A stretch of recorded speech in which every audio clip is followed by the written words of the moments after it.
티쿤 올람이라는 말을 아시나요? 네, 티쿤 올람은요 히브리어인데요. 티쿤은 고친다라는 의미이고요. 올람은 세상이라는 뜻입니다. 그러니까 세상을 고친다라는 의미인 거죠. 이 단어는요 유대인들의 정체성이기도 한데요. 유대인은 남자가 13세일 때, 여자가 12세일 때 성인식을 치릅니다. 이때 랍비가 아이들에게 이렇게 묻습니다. 사람은 왜 사는가? 그러면 아이들이 이렇게 대답합니다. 티쿤 올람, 좀 더 나은 세상을 만들기 위해서. 자, 하나님이 세상을 창조하실 때 선만 창조하시지 않았잖아요. 선과 악이 공존하는 형태로 세상을 만드셨습니다. 그리고 이 세상에서 지금 나에게 생명을 주신 분도 하나님이에요. 그럼 어떻게 생각하냐면요. 선과 악이 공존하는 세상에서 내가 지금 이곳에 있는 이유? 그것은 신이 나로 하여금 악을 물리치고 선한 세상으로 고치라는 뜻이 담겨 있다. 믿는 것이죠. 그래서요, 유대인들은 자신이 어느 곳에 머물렀든 그 공동체가 자기가 있기 전보다 있은 후에 더 나은 모습이 되어야 한다는 책임감을 가지고 있답니다. 그래서 코로나 백신을 만들 때 대부분의 의사들 중 다수가 유대인이었대요. 그리고 구글이나 페이스북 창업자가 유대인이라는 사실을 두고요. 어떤 분들은 온 세상을 품는 이 티쿤 올람의 정신이 세상을 더 나은 방향으로 이끌어야 한다는 이 책임감이 유대인들로 하여금 더 큰 세상을 품게 했다라고 말하기도 합니다. 자, 너무 멋지지 않나요? 너무 멋지죠. 나는 창조주의 협력자다. 하나님의 큰 뜻이 내 안에 담겨 있다. 이 정체성을 형성하는 청소년기에 이런 원대한 가치를 품고 살아간다면 아마 그 인생은 나 자신에 몰두하는 것이 아니라 우리 공동체 온 세상을 확장하는 마음을 가질 수 있게 될 것입니다. 우리 시은이, 다은이, 우리 레아, 우리 성인식 때 한번 이 질문으로 교회에서 성년식을 한번 치러볼까 합니다. 네, 이 티쿤 올람의 정신 너무 멋있는데요. 사실은 이거는 유대인의 정체성에 국한된 이야기라 볼 수 없습니다. 하나님의 백성으로 부름받은 우리 그리스도인들 역시 세상을 변화시키는 존재로 또 부름받은 이로 그렇게 살아가는 정체성을 가지고 있습니다. 특별히 우리가 오늘 읽은 빌립보서 2장은요. 이 정체성을 보여주는 문장이 담겨 있습니다. 자, 우리 지난주에 너무도 중요한 그 예수 그리스도의 마음에 대해서 배웠잖아요. 우리 이동진 목사님 너무 자세히 잘 설명해 주셨는데요. 상향 이동의 삶, 그러니까 성공을 위한 경쟁이 가득한 로마 사회에서 하향 이동의 삶, 그러니까 더 낮고 낮은 자리를 찾아가서 그 자리에서 머무는 예수 그리스도의 마음을 가져야 한다. 이것이 바로 그리스도인의 삶이다 라고 말합니다. 여러분, 이 마음이요 사실은 얼마나 중요한지요. 지난주 본문 2장 6절에서 11절 본문은요 당시 초대교회에서 부르던 그리스도 창가라는 노래입니다. 이 노래 안에 예수님이 왜 이 땅에 오셨는지, 어떻게 살아내셨는지, 또 지금은 어떠한 모양으로 우리와 동행하고 계신지가 모두 담겨있는 기독교의 기초 신학을 담고 있습니다. 그래서 이 신학을요 초대교회 성도들은 잊지 않으려고 노래를 만들어서요 모일 때마다 성찬을 나누거나 예배를 드릴 때마다 이 찬가를 부르곤 했습니다. 바울은요 이 익숙한 찬가를 그냥 자신의 빌립보 편지 안에 집어넣은 거예요. 그래서 빌립보 성도들이 다시 한번 이 예수 그리스도의 마음으로 충만하도록 이끈 겁니다. 자, 우리 상상해 볼까요? 빌립보 성도들 앞에서 누군가가 바울의 편지를 읽는 겁니다. 그렇게 읽는데요, 이 익숙한 찬양시가 나와요. 그럼 어떻게 됐을까요? 아마 빌립보 성도들은 다 같이 이 찬양을 외우며 따라 부르며 내 옆에 있는 사람과 하나 되고 또 멀리 있지만 이 마음을 공유해준 바울과 하나 되는 그리스도의 마음으로 충만한 시간을 가졌을 것입니다. 바로 그때 그 충만한 마음이 가득했을 때 바울은 자신이 하고 싶은 또 하나의 이야기를 이어갑니다. 여러분 안에 그리스도의 마음이 가득 찼습니까? 그러면 이제 이렇게 살아야 합니다. 바로 그 내용이 오늘 본문에 담겨 있는 말씀입니다. 자, 오늘 본문은요, 비록 7절의 짧은 문장이지만 크게 3가지의 명령어로 구성되어 있습니다. 그중 첫 번째 명령어가요, 12절, 13절에 등장하는 이루어 가라 라는 명령어입니다. 우리 다 같이 12절, 13절 말씀을 읽겠습니다. 시작. 그러므로 나의 사랑하는 자들아, 너희가 나 있을 때뿐 아니라 더욱 지금 나 없을 때에도 항상 복종하여 두렵고 떨림으로 너희 구원을 이루라. 너희 안에서 행하시는 이는 하나님이시니 자기의 기쁘신 뜻을 위하여 너희에게 소원을 두고 행하게 하시나니. 자, 여러분, 무엇을 이루라는 것인가요?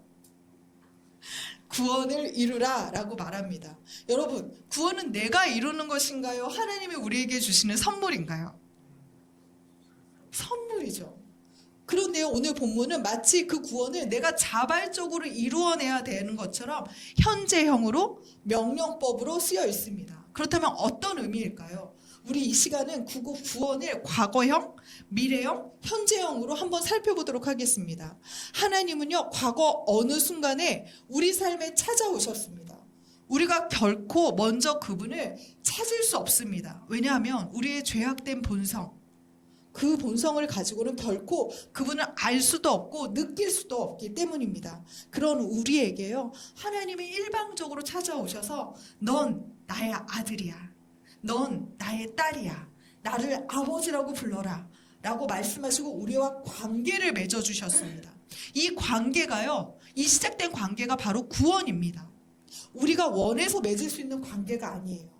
그리고서 그 구원은 완벽하게 하나님이 주신, 일방적으로 우리에게 주신 은혜의 선물이라고 우리는 고백합니다. 그래서 구원의 과거형은요, 이미 얻은 구원이라고 말합니다.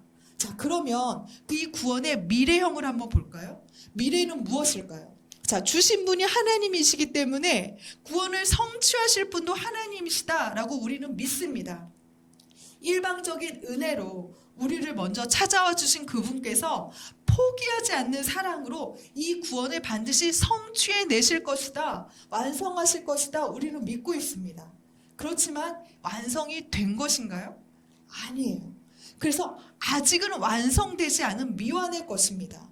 그래서 과거에 이미 얻은 구원과 미래에 아직 완성되지 않은 구원 사이에 긴장감이 있는 거예요. 이 긴장감 안에서 현재형, 오늘 내게 구원은 어떤 의미여야 할까요?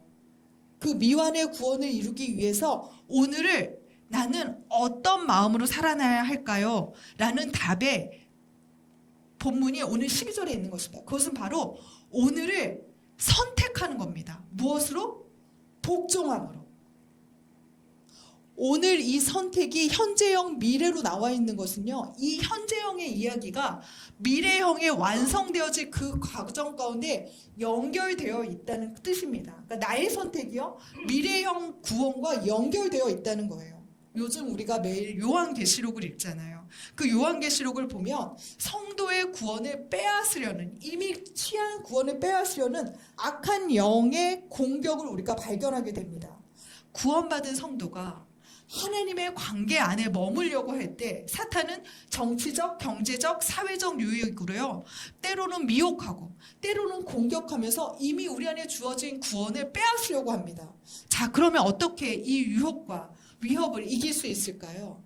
그 하루를 선택해야 되는데요, 그것은 내 안에 있는 하나님의 뜻에 복종하는 것입니다. 이것도 내가 시작하는 것이 아니에요. 오늘 본문 요한계시록을 보면요, 그 유혹 가운데서 빼내려고 하나님께서 하늘의 음성으로 들려주시는데요, 뭐라고 얘기하시냐면 이 음성을 듣고 내 백성아 돌이켜라 라고 말해요. 하나님은 우리가 이 유혹 가운데 있을 때, 이 궁격 가운데 있을 때 이 구원을 빼앗기지 않으려고 오늘 우리 내 안에서 계속 말씀하시는 것이에요. 복종해라, 선한 것을 선택하라. 우리는 앞서 예수 그리스도의 마음을 보았습니다. 이 마음은요, 한마디로 표현하면 하나님의 뜻에 완벽히 복종하는 것입니다. 하나님과 동등될 것을 포기하고 십자가 죽음까지 내려가는 철저한 복종, 그 복종이 구원을 완성하였던 것처럼 바울 자신이 낮고 낮은 자리, 감옥 안에 죄수의 신분으로 있으면서 하나님의 뜻에 복종하잖아요. 그 복종으로 시위대와 온 뜰에 구원이 전파되었던 것처럼 오늘 내가 머문 자리에서 하나님의 뜻에 복종할 때 나의 구원뿐 아니라 이 땅의 구원을 이룰 수 있다라고 말하는 것입니다. 이 관계를 한 목사님께서요 아주 쉽게 설명하셨는데요. 임신한 아내를 빗대어 설명하셨어요. 결혼하고 목사님 가정은 아기가 없다가 아주 몇 년이 지난 후에 힘들게 아이를 가졌답니다. 그런데요 이후부터 임신한 아내는 자신의 모든 것이 달라지더래요. 사실 매운 걸 좋아하던 아내가 뱃속에 아이가 있는 것을 알면서요 싱겁고 담백한 음식을 섭취하더랍니다. 다른 박쥐를 좋아하던 아내가 걸음걸이 하나도 조심하고요. 자기가 좋아하던 음악을 포기하고 태교 음악을 듣더래요. 자기가 좋아하는 맵신한 옷을 포기하고 뱃속에 아이가 편안한 그런 옷들로 갈아입더래요. 그러면서요 아이를 하나 가졌을 뿐인데 아내의 삶은 완전히 달라졌고 건강하게 아이를 만날 그 순간을 위해서 오늘 하루를 아이에 맞추어 생활하더랍니다. 목사님은 그런 아내를 보면서 내 안에 소중한 것을 가졌다는 것은 저렇게 오늘 하루를 선택하는 삶이구나를 알게 되셨다고 해요. 자, 우리 안에 이미 얻은 구원이 있다면요. 여러분들이 그것을 자각한다면요. 이 구원을 이루기 위해 오늘 하루를 두렵고 떨린 마음으로 내 안에 계신 하나님의 뜻에 복종하는 것, 그것을 선택하는 것, 그것이 바로 구원을 이루는 우리의 삶이라고 말하는 것입니다. 자, 그렇다면 이 구원을 이루는 하나님의 뜻에 복종하는 선택은 지금 내 안에 어떤 형태로 드러나야 할까요? 그것이 바로 두 번째 명령어인데요. 바로 14절에서 16절에 등장하는 행하라 라는 명령어입니다. 우리 14절 16절 말씀은요. 우리 세번역 성경으로 다 같이 읽어보겠습니다. 시작. 무슨 일이든지 불평과 시비를 하지 마십시오. 그리하여 여러분은 흠이 없고 순결해져서 구부러지고 뒤틀린 세대 가운데서 하나님의 흠없는 자녀가 되어야 합니다. 그리하면 여러분은 이 세상에서 별과 같이 빛날 것입니다. 생명의 말씀을 굳게 잡으십시오. 그리하면 내가 다름질한 것과 수고한 것이 헛되지 아니하여서 그리스도의 날에 내가 자랑할 수 있을 것입니다. 여기서 등장하는 불평의 원어는 궁시렁대다. 작은 말로 투덜거리다. 누구 생각나는 사람들 있죠? 그런 표현이고요. 시비는 자기 중심적으로 생각하는 거예요. 저 사람 중심 아니고요. 하나님 중심 아니고 철저히 자기 중심적으로 생활하는 겁니다. 당시 빌립보 교회는요. 바울이 함께 있을 때와는 달리 바울이 없는 이 시점에서 분파를 하고요. 서로 싸우고 투덜거리고 각자의 상황이 아니라 자신의 상황으로 시비거리를 만드는 이들이 가득했습니다. 자기들이 더 옳다 고집하는 거죠. 이런 공동체의 모습을 보면서요. 바울은 15절에 구부러지고 뒤틀린 세대라고 표현합니다. 여러분, 이 표현은요. 바울이 만들어낸 말이 아니에요. 이 표현은 그대로 신명기에 있는 말을 갖다가 붙인 건데요. 바로 이 표현이 신명기 32장 5절과 6절에 그대로 나와 있습니다. 우리 다 같이 신명기 32장 5절과 6절 말씀을 읽어보겠습니다. 시작. 그들이 여호와를 향하여 악을 행하니 하나님의 자녀가 아니요 흠이 있고 삐뚤어진 세대로다. 어리석고 지혜 없는 백성아 여호와께 이같이 보답하느냐. 칭찬하는 것 같아요. 혼내는 말 같죠. 여러분, 여기 등장하는 흠이 있고 삐뚤어진 세대라는 이 히브리어를요 헬라어로 옮겨 놓은 것이 구부러지고 뒤틀린 세대라는 표현입니다. 여러분, 신명기가 어떤 책입니까? 신명기는요 모세의 유언이 담겨있는 책이에요.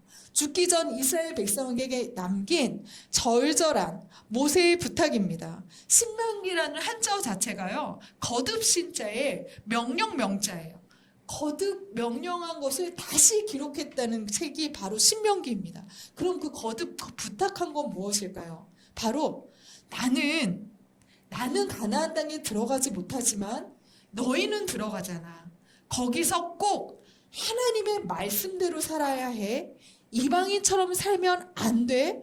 라고 말하는 책이 바로 신명기입니다. 그런데 모세가 그들에게 뭐라고 말하냐면요. 너희 하나님의 자녀가 아니야. 흠이 없고 삐뚤어진 세대야. 너희는 어리석고 지혜 없는 백성이야. 라고 화를 내는 거예요. 왜 그랬을까요? 모세는 자기가 32장까지 계속 이야기해도요. 이 백성이 그 말씀을 지키지 않을 것이라는 걸 알았기 때문입니다. 40년을 같이 지내보니까요. 그들은 얼마나 자주 불평하고 얼마나 자주 시비거리를 만드는지 모세는 그냥 체험했어요. 하나님은요. 울부짖는 백성을 애굽에서 출애굽 구원시키셨어요. 이제 그 구원의 약속을 안고요. 이들이 새로운 땅, 가나안 땅을 향해 가고 있는 겁니다. 그런데 그 가는 길에요. 하나님이 그냥 보내지 않으세요. 돌연 시내산에 딱 멈춰 세웁니다. 그래서 그 시내산에서 뭐라고 얘기하냐면 나는 너희의 하나님이 될 거고 너희는 나의 백성이 될 거야 라고 관계를 맺어주세요. 여러분 관계를 맺으려면 뭐가 필요해요? 약속이 필요하잖아요. 언약이 필요하잖아요. 그 언약의 말씀을 시내산에서 주었습니다. 그런데요. 그럼 이제 출발했잖아요. 시내산에서. 이미 얻은 그 구원을 가지고 하나님의 약속의 언약을 가지고 약속의 땅을 향해 가야 하는데요. 이들이 조그만 고난 앞에서도 쉽게 언약을 깨고 하나님께 불평하는 겁니다. 먹을 것이 없다고 불평해요. 그래서 만나를 주셨어요. 그랬더니 고기가 먹고 싶다고 불평해요. 그래서 메추라기를 주셨어요. 그랬더니 또 물이 없다고 불평해요. 그래서 또 물을 주셨어요. 그런데 이 받은 것들을 모두 당연시 여기면서요. 주시지 않는 것에만 목말라 하고 불평하는 겁니다. 아침에 만나 먹고 하나님 원망하고 저녁에 또 메추라기 먹고 하나님께 또 불평하고 모세는 작은 고난 앞에서 쉽게 말씀을 저버리는 그들을 바라보면서요. 그들이 어떤 사람인지를 알았던 거예요. 그래서 가나안 입성을 바로 코앞에 둔 이 신명기 상황에서조차 너희는 시비하고 원망하고 비뚤어진 세대야 라고 다시 한번 그들을 보는 겁니다. 바울은요. 그 본문을 그대로 빌립보서에 갖고 오면서요. 이 출애굽 백성과 빌립보 성도들의 상황을 동일하게 놓는 것입니다. 그래서 빌립보 성도들 역시 구원을 이미 얻어서 주님 나라, 저 천국을 향해 걸어가는 너희잖아 라고 말하는 거예요. 그러면서 제발 출애굽 1세대처럼 원망하고 시비거리를 만들어서 이 구원을 놓치지 마. 이미 얻은 구원을 꼭 지켜내야 돼. 그것을 붙들고 그 약속의 땅에 이를 때까지 견뎌야 해 라고 말하는 거예요. 그러면서 만약에 너희가 그것만 할 수 있다면 캄캄하고 어그러진 이 비뚤어진 세대에서 하늘 가는 길을 비춰주는 별이 될 거야 라고 약속해 주는 거예요. 여러분, 과학의 시작이 뭔지 아십니까? 과학의 시작은요, 별을 연구하는 것이었대요. 그만큼 별은 굉장히 소중해요. 별을 보면서요, 농작물을 심어야 되는 파종과 추수 시기를 알고요, 별을 보면서 때를 아는 거예요. 비가 오는 때 날씨를 알게 된대요. 길을 찾는 이들에겐 어떻습니까? 그 별의 모양을 보고 가야 할 방향을 보여주는 거잖아요. 바울은 때를 모르는 이 백성에게 너희가 때를 알려주게 될 거야. 구원의 길을 모르는 이 세대에게, 이 캄캄한 세대에게 너희가 이렇게만 살아내면 하늘길을 보여주는 하늘의 별처럼, 빛난 별처럼 이 세상에서 살게 될 거야 라고 말씀해 주시는 겁니다. 우리는 악하고 어두운 세대에서 고고한 삶을 살 수 없다고 말해요. 그런데 하나님은요, 아니, 너희는 악할수록 빛이 나는 별이 될 수 있어 라고 말씀해 주시는 겁니다. 만약에 이런 삶의 태도를 가졌다면요, 이제 또 하나의 마음가짐이 생기는데요, 이건 매우 큰 기쁨입니다. 이 명령어가 세 번째 명령어인 17절, 18절에 등장하는 기뻐하라 입니다. 이 단 두 절의 짧은 명령어에 여러분, 기뻐하라는 단어가 몇 번 나온 줄 아십니까? 4번이 나와요. 영어로 rejoice가 이곳에 등장하고 있는 겁니다. 다 함께 이 말씀을 읽어보겠습니다. 시작. 만일 너희 믿음의 재물과 섬김 위에 내가 나를 전제로 드릴지라도 나는 기뻐하고 너희 무리와 함께 기뻐하리니 이와 같이 너희도 기뻐하고 나와 함께 기뻐하라. 여기서 17절에 등장하는 믿음의 재물은요, 빌립보 성도들이 교회를 운영하기 위해서 또 바울을 돌보기 위해서 보내준 눈물의 헌금을 말합니다.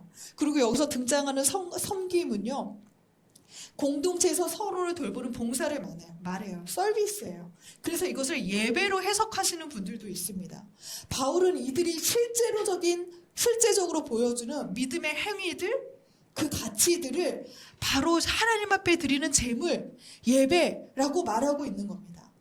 하나님 앞에 드리는 이 제물과 이 예배 위에 자신을 전제처럼 부어드리겠다는 거예요. 전제는요, 예배의 한 가지 형태였어요. 당시 제물을 드릴 때는요, 제단 위에 이 제물을 태우기 전에 깨끗이 씻은 후 포도주를 부었습니다. 이거는 이 제물이 정결해졌다, 한 방울도 남기지 않고 모두 신께 드리겠다는 의지의 표명입니다. 그러니까 바울이요, 너희가 이런 서비스로 하나님께 제물을 드려? 그런데 이 제물이 순전해질 수만 있다면, 더 완벽해질 수만 있다면, 하나님이 받으실 만한 것이만 될 수만 있다면 내가 죽어서 내 피를 포도주처럼 이 전제 위에 부어도 나는 기쁘다 라고 말하고 있는 겁니다. 바울은요, 자신의 죽음이 얼마 남지 않았다는 것을 알고 있었어요. 실제로 이 빌립보서를 쓰고 난 후에요, 채 5년도 되지 않아서 바울은 순교합니다. 이 두려운 상황에서요, 바울의 기쁨은 내가 살아나는 것, 감옥에서 나오게 되는 것, 황제가 나를 풀어주는 것, 이런 문제가 해결되는 것이 아니었어요. 내가 이 감옥에서 죽더라도, 내가 이 구원을 완성할 수만 있다면 나는 기뻐하고 기뻐한다는 철저히 오롯이 하나님 앞에서만 느낄 수 있는 기쁨을 표현하고 있습니다. 그래서요, rejoice, 기뻐하라, 다시 기뻐하고 항상 기뻐하라 라는 이 rejoice라는 명령은요, 세상에 취한 기쁨이 아닙니다. 나 한 사람에게만 몰두된 기쁨도 아닙니다. 이 기쁨은요, 하나님의 뜻이 이 땅에 성취되는 기쁨, 선으로 악을 이겨서 구원을 성취하는 기쁨을 말합니다. 티쿤 올람, 이 세상이 하나님의 구원으로 확장될 때 느끼는 기쁨이 바로 리조이스입니다. 이 기쁨을요, 예수님이 가지셨고요, 바울이 지녔고요, 그리고 우리가 현재 소유할 수 있는 기쁨이라 소개하고 있습니다. 제가 영상 하나를 준비했는데요, 우리 잠시 그 영상 하나를 같이 봤으면 좋겠습니다. 못했던 내 마음 고마웠어, 행복했어, 사랑했어. 나에게 너란 친구 있어, 감사해.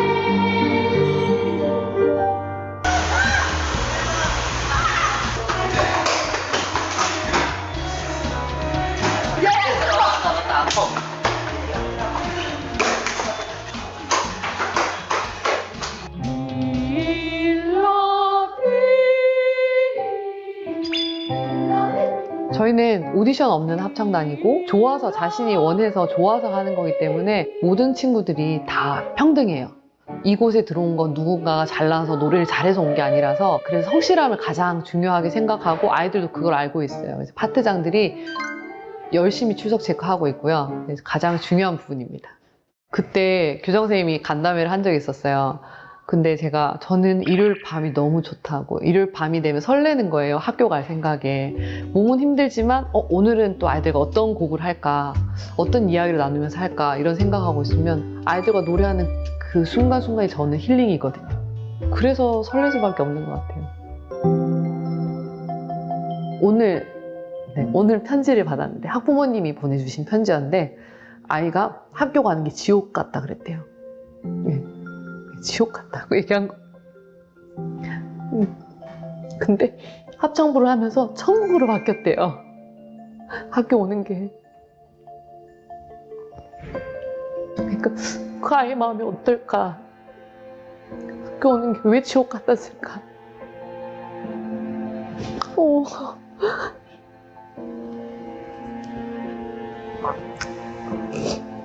그 생각을 하니까 아까 편지 보는데 너무 마음이 아픈 거예요. 근데 그러면서도 한편 너무 감사한 거죠. 하나님, 제가 이렇게 또 아이들과 할 수 있어서 감사하다. 천국이라고 표현하는 그 말이 너무 감동이었어요. 당신은 사랑받기 위해 태어난 사람. 당신의 삶 속에서 그 사랑받고 있지요. 노래만 잘하는 1등을, 우리 1등 했어, 이런 합창단은 아이들은 그냥 나 합창단 했었어, 1등 했었어로 그치잖아요. 근데 그게 아니라 생일 파티도 하고 아이들이랑 버스킹도 한번 해보고, 네, 그리고 같이 여기서 또 뭐 졸업 파티 하면서 같이 눈물도 흘려보고, 전학 가는 친구에게 같이 눈물 흘리면 노래 불러주고, 그 순간순간이 쌓여서 다 추억이 되는 것 같아요.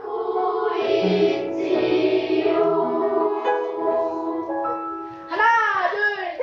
선생님, 감사합니다.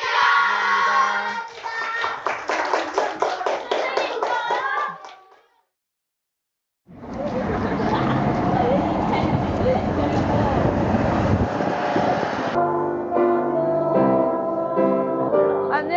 은지. 너 왜 이렇게 예뻐졌어? 아니요. 뭐야, 머리 써. 왔다, 사진. 안녕. 이제 한 달에 한 번 졸업생들과 만나기로 했거든요. 늘 좀 하고 싶었던 부분이었는데 선뜻 저도 용기가 안 났었는데 어떤 한 친구를 통해서 좀 용기를 내게 됐고, 네, 그리고 청소년들의 문화가 너무 없다라는 생각이 들었어요. 교회라는 곳은 주일 이렇게 모여서 함께 말씀을 공부하고 함께 뭐 문학의 밤도 있고 이렇게 보낼 수 있는 시간들이 있잖아요. 근데 교회에 그런 다니지 않는 친구들은 세상적으로 그냥 아이들이 뭐 노래방을 가고 음식점을 가고, 그러니까 그런 유행을 따라가는 문화밖에 없는 것 같아서 조금 정말 마음을 좀 나눌 수 있게 깊이 나눌 수 있는 그런 공간, 그런 시간들이 주어지면 좋겠다라는 생각이 들어서, 네, 졸업생들과 함께 이제 한 달에 한 번씩 모여서 합창하기로 했습니다. 저 개인적으로는 하나님께서 부르시는 곳이라면 어디든 가서 제가 할 수 있는 음악 합창을 통해서 좀 나누는 삶을 더 살고 싶은데, 뭐 선교지로 부르시면 또 선교사님 옆에서 도와서 그렇게도 한번 해보고 싶은 꿈이 있어요.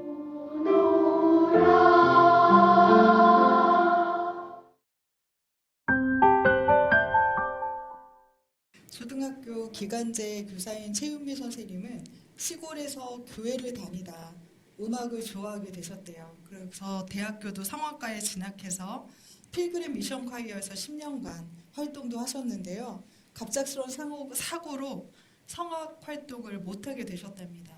그런데 그때 바로 자기의 꿈이 좌절되는 그 순간 그분 안에서 하나님의 꿈은 시작되었습니다. 선생님은 이후 아프리카 우간다로 가셔서요, 선교 훈련을 했고 거기서 아이들에게 음악을 가르치는 일은 할 수 있겠다 생각하셨대요. 1년씩 계약을 연장하는 상황, 그 불안전한 상황에서도 학교가 지옥 같다는 아이들의 말에 고통을 느끼고요, 자신의 내면에 들려오는 하나님의 선하신 뜻에 순종하는 마음으로 합창단을 시작하셨습니다. 그런데 이 순종은요, 학교 전체를 기쁨이 있는 곳으로, 아니 이 방송을 통해서요, 더 많은 이들에게 천국 같은 학교를 꿈꾸게 했습니다. 지옥 같은 캄캄한 현실에서 별처럼 길을 만든 그리스도인, 그런 주님의 사람 아니겠습니까? 졸업을 앞둔 한 학생이요, 합창단 때문에 졸업하기 싫다고 울더라고요. 그러면서 최윤미 선생님이 머문 자리가 얼마나 아름다웠는지 다시 한번 느낄 수 있었습니다. 그리스도인의 마음을 가진 우리는 오늘 구원을 이루는 삶을 선택합니다. 이 선택은 내 안에서 끊임없이 말씀하시는 하나님의 뜻에 복종함으로 더 나은 세상을 만드는 일입니다. 그럴 때 우리는 캄캄한 세상에서 길을 안내하는 별자리처럼 이 땅 사람들에게 하늘길을 보여주는 빛나는 별이 될 것입니다. 이 아름다운 초대에 우리 오늘 응답하면 어떨까요? 그때 하나님이 말씀하시는 기쁨, 세상이 빼앗길 수 없는 그 기쁨을 우리가 소유하게 될 것입니다. 우리의 마음을 고백하는 마음으로 기도처럼 이 찬양을 다 같이 불러봤으면 좋겠습니다.